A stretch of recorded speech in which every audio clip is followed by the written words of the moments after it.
Good evening, ma'am. By the way, I am Makaombaw Amira D. B is in 1, Block B. I want to discuss ester bond and urea cycle. Ang ester bond ay isang uri ng matatag na connection sa chemical na bumubuo sa pagitan ng isang carboxylic acid at isang alcohol. Ito ay tinatanggal ang isang molekula ng tubig na dehydration synthesis. Ang ester bond ay nag-uugnay siya sa oxygen atom ng alcohol sa carbonyl carbon ng carboxylic acid na bumubuo ng isang ester group.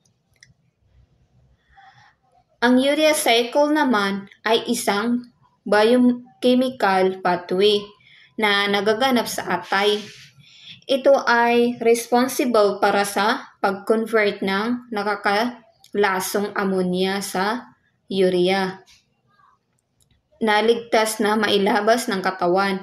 Ang cycle na ito ay nagaganap sa dalawang bahagi ng cell.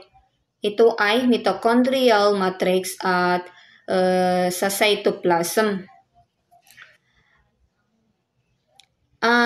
Ito ay parehong mahalaga ang ester bond at urea cycle para pagpapanatili ng biochemical homeostasis.